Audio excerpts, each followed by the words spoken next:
Is there a crossover point, a point at which that happens? Or? I think there is. I mean, I really do, and I think the crossover point really is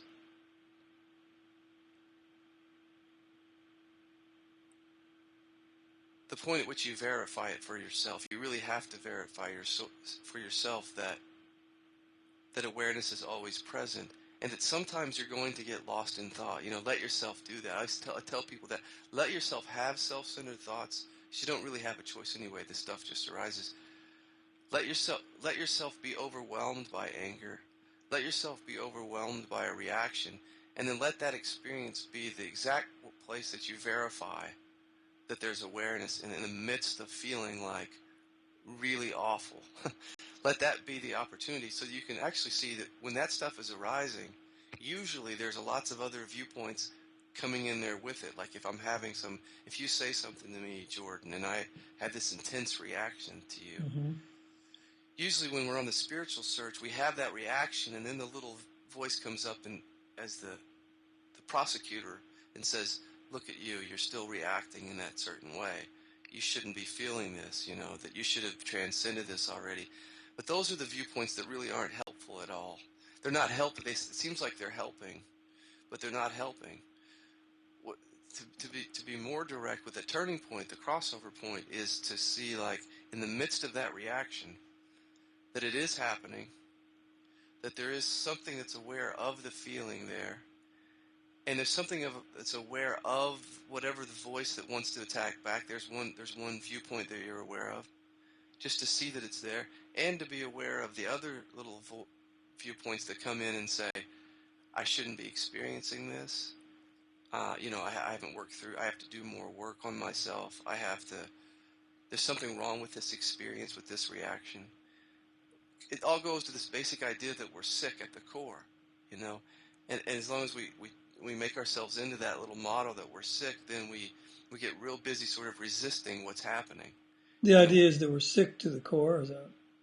yeah, that we're sick. There's something wrong with this, which is not in itself is not a bad idea, except that what we do is we then begin working on ourselves. It's like we feel like there's the self, and then there's this energy that's working on the self.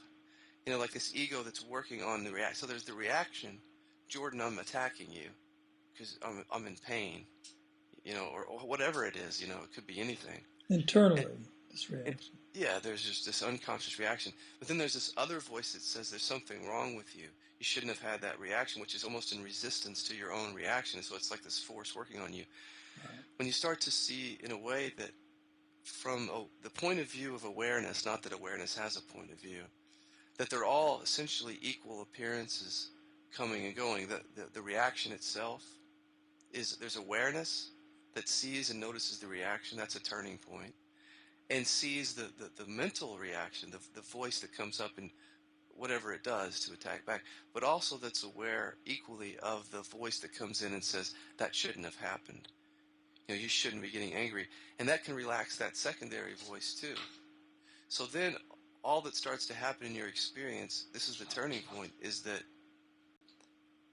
there is, like you said on your own side, there's something that's aware of all of these things, but also it's a little bit more than that. It's that in some way all of these things are equal because they do the same thing. They all appear, they hang around for a second, and then they disappear. The the emotions do that come to attack or whatever, defend. Mm-hmm. The thoughts that come to attack and defend are equal in that they arise and they fall to awareness. But also the secondary voices that make you into a problem, Jordan or Scott into an issue, the ones that come up and say, I've got more work to do, are equal also. And so when you start to see that and experience all those arisings as equal arisings to awareness, then there's no longer an ego trying to fix an ego. There's just the equanimity, the stability in your experience of everything arising equally. And then that's when you're sort of stabilizing, so to speak, as what you really are. And you're sort of, and again, you don't want to use it to spiritual bypass. I mean, certainly you don't want to turn away from appearances and push things away. I tell people it's just a metaphor. You go into the experience. I mean, you're awake in the midst of your fear. You're awake in the midst of your story of dying or your story of suffering. You're awake to that. You're not bypassing it. You're not pushing it away and pretending it's not happening. You're awake to the feelings and to be really in your body a lot, like to really, really experience the world as not just through thinking and not just through emotions, but as awareness.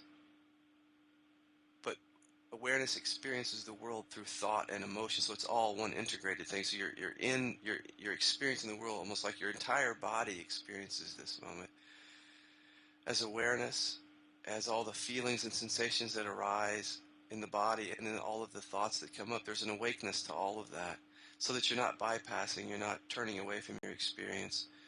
I think just talking about it that way, it puts everything online for you.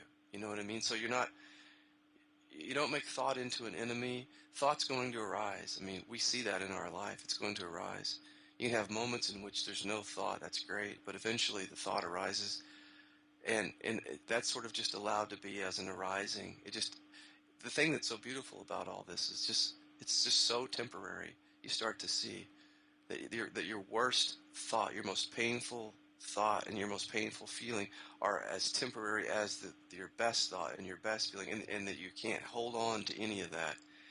And then the grasping after those states and experiences that you prefer, and the pushing away of those thoughts and feelings that you don't prefer, you avoid, all that movement just relaxes, and there's just like this seamless flow of experiencing that happens. You see, and then you're not trying to do all that with it. It's all sort of allowed to be. So right now it feels like there's some kind of opening or spaciousness. Yeah. But there's also a knowing that that's temporary. Or at least there's a belief about that.